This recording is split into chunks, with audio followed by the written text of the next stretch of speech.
Hey, welcome. Today we're going to talk about what you need to know to master the art of packing for your next overland journey. We're going to run through some common categories. You've got things you're going to know like tools, camp, kitchen, recovery, communication, and you can't forget first aid. But we're going to break those down, kind of show you how I've got my rig set up for trips, no matter if it's a weekend or a longer trip. So we're going to start with tools, right? Everybody thinks about tools in your overland rig.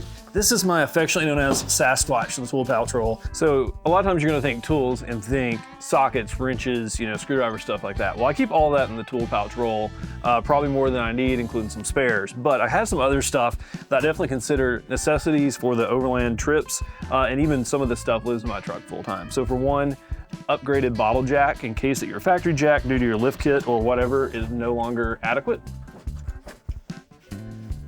Then in here, got this ammo can, which keeps my compressor, just a small Via Air P88 with a good hose.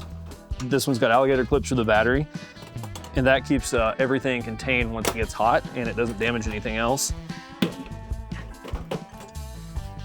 And then kind of going with the same theme as the air compressor, got a heavy duty ARB plug kit in here. So for tire repairs, got mechanics gloves and a few other things and some removable pouches. And then airing down is really important, and there's really no easier way to do it than the end deflate. It's super accurate, super quick. This is the 2-hose version. You can also equalize pressure between two tires if your compressor goes down. And then last but certainly not least, I'm a big fan of heavy duty jumper cables that are extra long. These are actually 2 gauge, they're like 8 or 10 feet. I like them because A, they can carry a lot of current, and B, if I'm in the woods or even in a parking lot and I can't get really close to the vehicle I'm gonna jump, these things are gonna have kind of the flexibility I need to still get that battery charged. They're kind of cumbersome, but for me, it's totally worth it. Kind of just put them down in here. They can be kind of a pain to get rolled up and organized in there, but as you can see, everything kind of in its spot. The Zarge case can handle it, if you need to get a little more pressure on it to get it to shut. And this lives in my truck full time. All right, so that was pretty specific, right? Like toolkit, air tools. But the general kind of camp category is things I consider that they're gonna change trip to trip, but I wanna have a nice place for those as well. So I've really got into bringing a duffel bag that I can take up into my tent. It's got my clothes, probably on the first night of a trip, a pillow, maybe an extra layer in there, and it's easy to get up and down the ladder. Plus, if I'm in the truck, on the tailgate or what have you, rip it open. Things like gloves, an extra hat when it's cold, all of that is at the ready. You can easily slide this in the back of the truck. You've got some options like keep a carabiner on here to clip it down, it's not rolling around. Lashing points are the same as the points for the strap. So this kind of takes care of clothes, layers, kind of weather specific stuff, but obviously a big part of camp life is your shelter, right? Where you're gonna sleep, how you're gonna sleep. All right, so in terms of kind of like organizing your shelter and your sleep setup when you're on the trail, you've got a couple of options. So like a Gazelle tent, really fast to put up. I've got a swag that you leave the sleeping mat in, and it sets up relatively fast. But for me, kind of the pinnacle of that is a rooftop tent that you can leave your bedding in. I've got this Alucab 3R Expedition, so just pop the latches. So one thing I like about this tent is, for one, it's really quick to set up, like you can see. So I actually leave this bag and a couple of inflatable camp pillows in here full time. And yeah, it literally makes it where I can pop the tent and be in here and be in my sleeping bag in under a minute. So camp kitchen's the next kind of category of gear. Always keep, something to make water hot quickly, a very tried and true jet boil here. But it's not just those sort of things, right? I like to keep my camp kitchen with some like necessities. I don't have to worry about packing trip after trip. This is a very old Velcro pouch from Brog, but it lives in my chuck box full time. Instant coffee, some hand sanitizer, some sadly out of business Red Eye Hog seasoning, missed those guys, and just some other things. Oh, probably a questionable granola bar.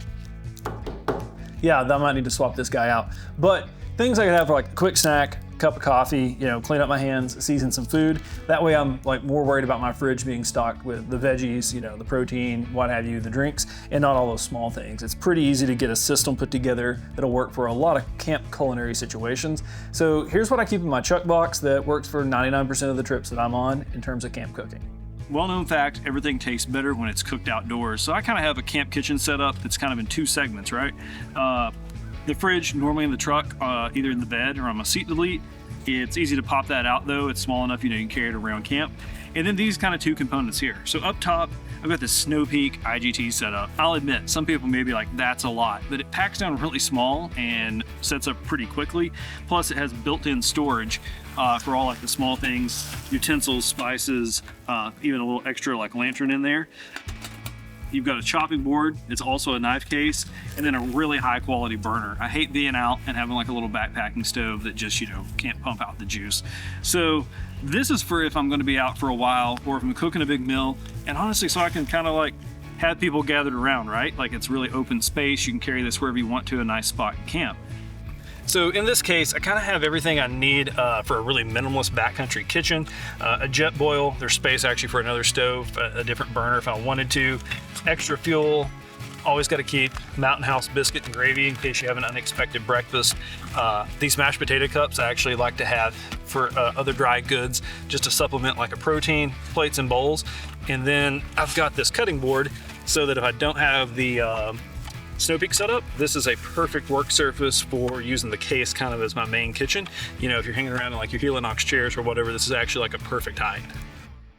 Okay, this is kind of a small thing, but for me, a huge necessity, some sort of communication. Comms on the trail are important for a few reasons. When you're in a convoy, chatting with your friends, if you're in a recovery situation or maybe somebody's just spotting you, making sure you got clear communication.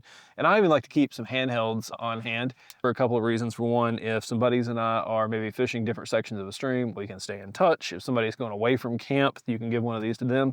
And I've been in situations where people may not have a radio in their truck, like a micro mobile GMRS, so you can just hand one of these off to them. So these are repeater capable, FRS, GMRS, waterproof, all that good stuff. And they live right here on these pouches on the back of the seat. So circling back to something that you should have, but you probably won't need, unless you're doing some pretty technical stuff, is some recovery gear. So mine's broken down into 2 different bags. This one just lives in the truck, but I also have got a strap bag that's more like quick access, right? So let's take a look at how that bag is used in a recovery situation, and then a more in-depth look at what I carry in here. So along with the toe strap bag that makes it real easy to deploy, I keep an extra toe strap in here, as well as a heavy-duty tree saver. On the outside, I've got some soft shackles. I keep a few more underneath the seat. I haven't done it yet, but I'm gonna put a molly pouch up here for a few more recovery items when I build out the kit. And then on the back, there is a pocket here. My gloves usually stays with my tools, but if you wanna have an extra set of gloves or some more like protective elements, it's nice to put them in here so you can see them and know that they're in there and not forget that you're packing them along.